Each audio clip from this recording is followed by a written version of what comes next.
Now, we start with the first segment, and I want to focus on how Reece played against AJAX. Now, I'm going to start with his use of the ball, and one thing I constantly see Reece doing time and time again is playing balls with the outside of his boot, and by doing simple ball rolls.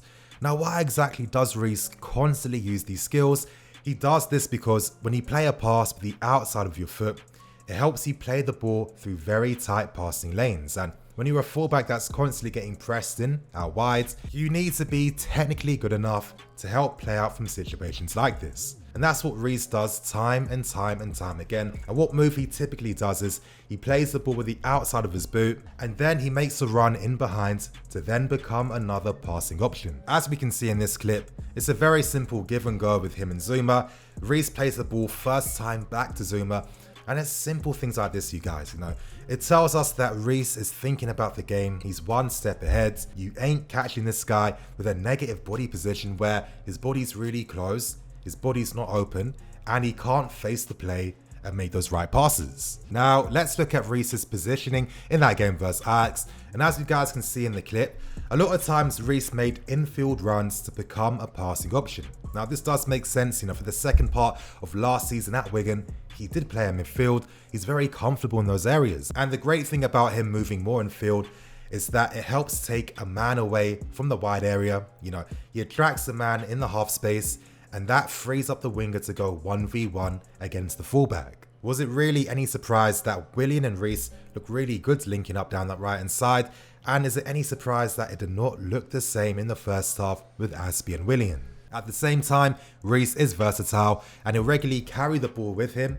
If not, he'll regularly make runs and behinds. If you're a team like us that focuses on winning that wide battle and creating the overloads out wides, it's very important to have technically accomplished fullbacks that are confident in the final thirds. And now we move on to his crossing ability, and I have to say he has an exquisite technique with his crosses. Now, the reason why Reece's crosses look so effective is because of the top spin he puts on the ball. With the top spin, this creates a dipping effect, and this dipping effect is useful because it helps beat the first man in those dangerous areas. Time and time again, Reece is constantly able to beat his first man. Is that something you see consistently from Alonso and Aspie? Of course not. And the bonus with Reece's crosses is that they all have that right weight, and that's really good for a striker because that makes it easier for them to control their headers.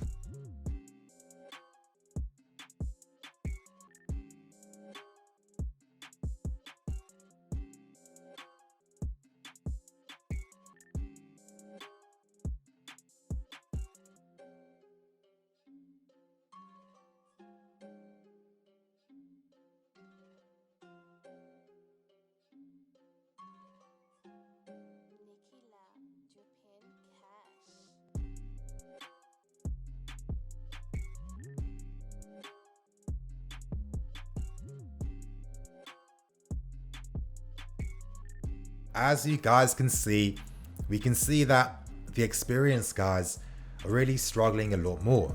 And I've always felt that maybe Alonso and Aspie aren't really the type of fullbacks that really complement the system, or the fullbacks that are going to get the very best out of it. Aspie's always been a defensive-minded fullback. Now, with Alonso playing as a wingback, it means that he doesn't have to solely focus either 100% on his defensive game or 100% in his offensive game either. Anyway, boys, I now want to use Who Scored so I can use stats from that game to compare Reece with Aspie and Alonso. Now, let me use Who Scored so we can break down the stats in that 4-4 game versus AJAX. Now, moving on to Reece, and the most notable stat that is really standing out to me is that 95% pass success rate. Now, listen, I understand the context. For the final 90 minutes of that game, AJAX were down to 9 men, not even 10. They were down to 9 men, so naturally, the passing success rate for a lot of the players is only going to improve. But regardless, let's break down the stats. As we can see, Reece played a total of 21 passes, 16 being accurate. He played 1 key pass, and he had a pass success rate of 95%. And as I'm constantly stressing you guys, against a team like AJAX, you know what? Let me show you the stats. Let's move on to match report right here. As we can see with AJAX, they focus their plays down the flanks. 43% down the right hand side, 36% down the left hand side. That really tells you how they were looking to play. And as you guys can see from the average player positions, players are focused more down the right hand side. And as I explained to you guys in the match review, AJAX's game plan was to create an overload down the right hand sides. So that way when they do play switchfield balls, Promise gets isolated with Azpilicueta, and as we saw in that game, Promise was constantly attacking him behind Aspi non-stop. Now, I'm going to get back to finishing my point on Reece. As you guys can see, he had 95% passing success rate in that game. Now let's compare him with Aspi and Marcos Alonso, starting with Azpilicueta. And already, you guys, look at that. 79% pass success rate. Now against a team like AJAX, and remember to keep this in your heads, they're focusing their attacks down the flanks. They're focusing their pressing down the flanks as well. That means that the fullbacks need to be better with their use of possession, because if they're not, we're going to give away 3 counterattacks, 3 free kicks and corners as well. And that was one thing that we saw in the first half in abundance.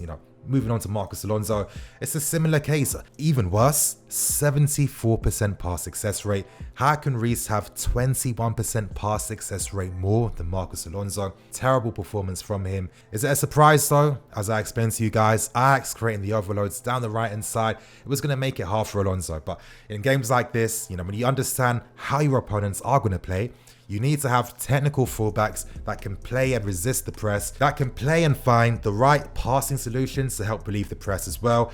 And that was one thing that we saw in abundance with Reece James. Now, let me just continue on with him. As we can see, he won every single aerial ball, making 100%.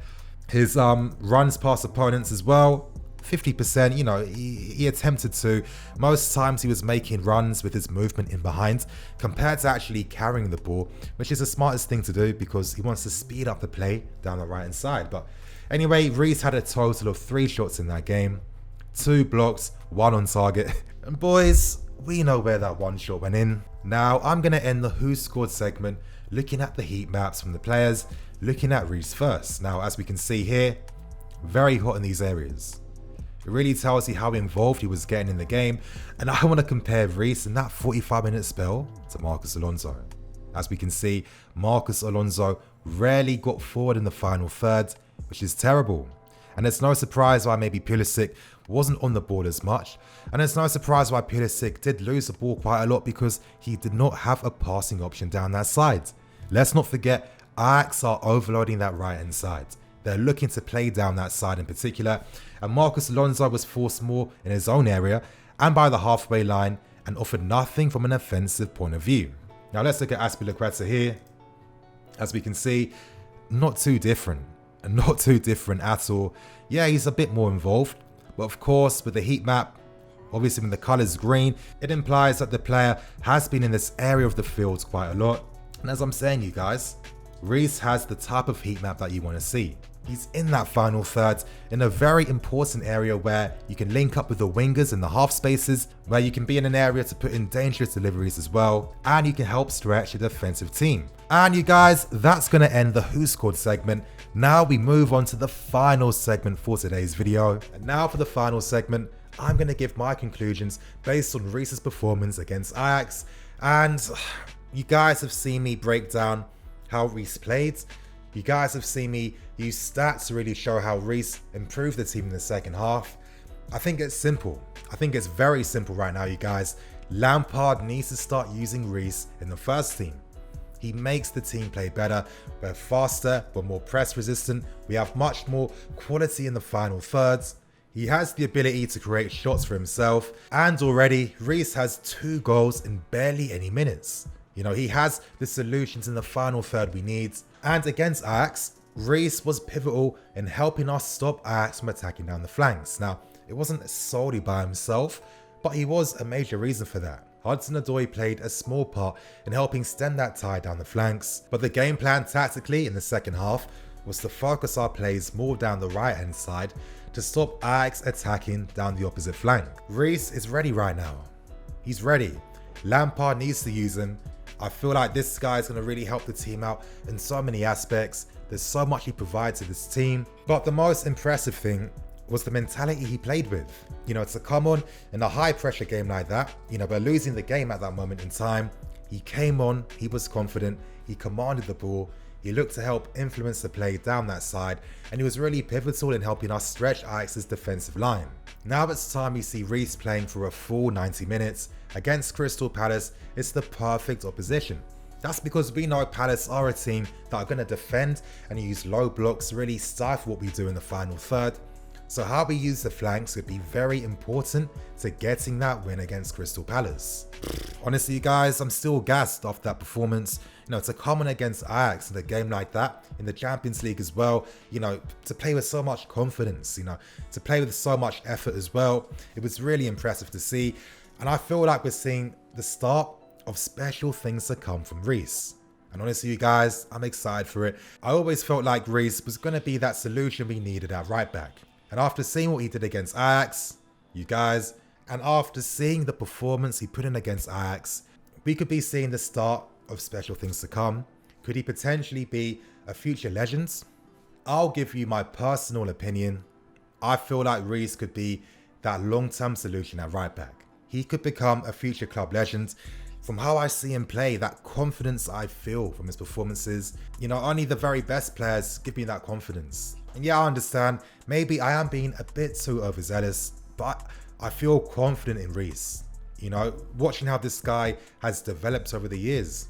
I think when he was 15, 16, there were a few doubts on his abilities, but since that moment, he's worked so hard, he's improved so much as a player, and we're already forgetting this guy is only 19 years old. You guys, exciting times ahead. And on that note, I'm going to wrap things up and keep things moving. Thank you for watching. Please like, comment and subscribe. I'm Nini FC. This is Reece TV. See you guys later.